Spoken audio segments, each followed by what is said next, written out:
На просторах Рунета сейчас распространяется новый фейк, будто хан Батый – это Ярослав Мудрый, а Батый – это русское слово «батя».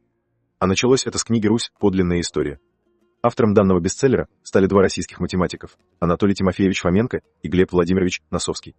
Эта очередная российская ложь была с восторгом подхвачена российскими блогерами на всевозможных русских сайтах и YouTube-каналах, чья восторженная публика благоговейно принялась осыпать благодарностями авторов за раскрытую истину. А какой закономерный вывод очевиден стал для всех во всей этой истории? Если Батый – это русский батя, князь Ярослав, значит вся территория бывшей Золотой Орды – это русская земля. Ведь все логично. Как говорится, комар носа не подточит. Много ли фейков и псевдонаук в мире? Стоит ли на этом акцентировать внимание? Думаем, что стоит. Раз это раздувается в России. К сожалению, неосведомленная и легковерная публика легко проглатывает такую ложь. Ведь людям свойственно верить в то, во что хочется верить. И все мы уже прекрасно понимаем, что после нескольких лет раскочегаривания такой лжи в этой стране это может легко перерасти в лозунги. Типа «соберем земли русские», «освободим русских» и так далее, и в конечном итоге оборачиваются войной, как это мы видим сейчас в Украине. Такая вроде бы маленькая ложь вливается в ручейки других подобных фейков, все это вместе превращается в реку народной убежденности, скрепы и идеологию.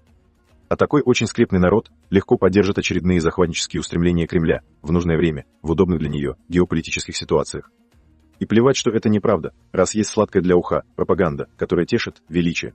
Уверены, что у этого фейка есть уже своя миллионная армия фанатиков, которых уже не пробить никакими доводами.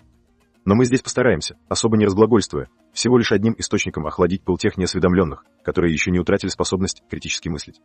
Есть в мире такой средневековый источник, Жамик ат-Туарих, написанный Рашид ад-Дином Фазлуллахом Хамадани, по указанию самого Газан-хана, Ильхана государства хулгуидов, существовавшего на территории нынешнего Ирана. Чингизид Газан-хан приказал Рашид ад-Дину написать историю своего предка Шингис-Кагана, начиная от самого тюрка Ефета, что подтверждается самим источником Жамик ат-Туарих. По сути, не сам Рашид ад-Дин писал данный труд, но лишь был руководителем редакционной коллегии. При написании этот бесценный труд находился под личным контролем самого Газан-хана, ведь труд посвящен его предку Шингис-Кагану. Труд также был под контролем множества авторитетных историков и шежелеши знатоков родословных. Опять же, об этом говорится в самом труде Жамик ат-Туарих. Итак, Жамик ат-Туарих, оригинал, который находится в Иране, на сегодняшний день, в мире, признан самым авторитетным, самым полным и достоверным источником по истории Шингис-хана и Золотой Орды.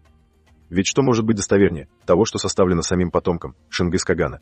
Известный ученый-востоковед, академик Василий Бартольд в свое время высоко оценил эту книгу, отметив, что в Средневековье таких исторических трудов энциклопедического характера не было ни у одного народа мира, ни в Азии, ни в Европе.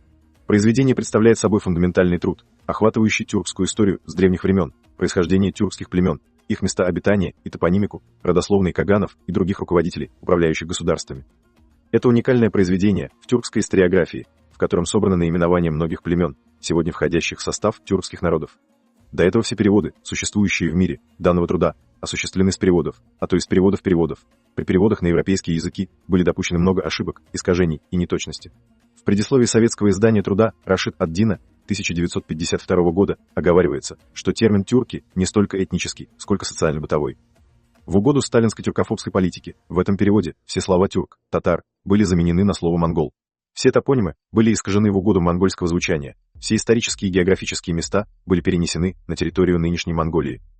Но в 2019 году Казахстан впервые в истории перевел сам оригинал пятитомника Жамик ат-Туарих Рашид ад-Дина с древнеперсидского на казахский язык, в котором, к удивлению, вообще не нашли слова «монгол», но по всей книге фигурирует название «мугул», которые определяются как ветвь тюрков, такая же как агузы, кыпшаки, татары и другие.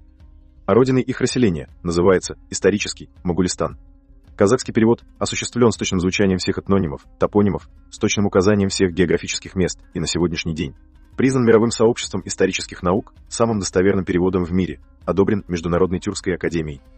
Казахстан открыт для всех критиков, которые пожелают опровергнуть данную истину. Но пока никого не нашлось. Итак, когда мы поняли, чем мы будем опровергать тезис, звучащий как хан Батый, он же Бату, это Ярослав Мудрый, и Батый, от слова батя, перейдем, собственно, к самому опровержению. В 78-й странице казахского перевода есть глава о сыновьях и внуках. Жоше. На русском Джучи. Первый сын. Орда. Второй сын. Бату. Третий сын. Берке. Четвертый. Беркежар. Пятый. Шибан. Шестой сын. Тамгот. Седьмой сын. Буал. Восьмой. Шлаукан. Девятый. Сенгар. 10-й сын. Шимбай. 11-й. Мухаммед. 12-й. Одыр. 13-й. Токатемир. 14-й сын. Шынкум. В 86-й странице говорится, что Бату родился от дочери Алшы, Наяна Үкіфужин, из рода. Қоңырат, Его называли. Сайынхан. Говорится, что он был очень могущественным, возглавлял все улусы и армию Жоши хана. Говорится, что после смерти всех 4 сыновей Шингис-хана он был старшим среди всех его внуков, а также пользовался огромным уважением с их стороны. В свое время Шингис-каган приказал сыну Жошы, покорить земли. Ібір-Сібір, На русском – Сибирь, Пулар, Дешті Қыпшақ, Башқұрт, Орыс, то есть Русь, Шеркес, Черкес, а также хазарские земли, Дербент, называемыми мугулами, Железные ворота. Но Жошы, не выполнил этот приказ. А когда стал править, Үгетай Қаған, он приказал завершить это дело Бату. Он приказал внучатому племяннику, Мөңкет, Кагану, его брату, Бөжік, своему сыну Күйік, и Джеби Наяну, вместе с выходцем из племени, Ұранқай, Сүбедей Бахадыр, а также другим царевичам и эмирам, немедленно прибыть к Бату и встать в его войске в первых рядах. В 633 году по хижре, в год обезьяны, Бату двинулся в поход и покорил большую часть этих земель. После этого, в год мыши, весной 637 года по хижре, Күйік, хан Мөңкет, вернулись назад к великому Кагану, то есть к Үгетай Қаған, А Бату еще некоторое время был занят покорением этих земель. Также сказано, что потомки Бату-хана до сих пор завершают покорение этих земель. Как мы все понимаем, эти события, описываемые в Жамик ат-Туарих, происходят во время написания данного труда. Что может быть достовернее? Говорится, что у Бату было множество жен и наложниц. У него было 4 сына. Сартақ, Тоқуқан, Ибуған, Улақшы, Как вы могли заметить, все имена тюркские. Его настоящее имя Бату тоже тюркское, а слово Баты в источнике не встречается. Бату – сын, Жошы, потомки, Жошы, среди казаков – это род, Төре, его мать из рода, Қоңырат, ныне один из многочисленных казахских родов.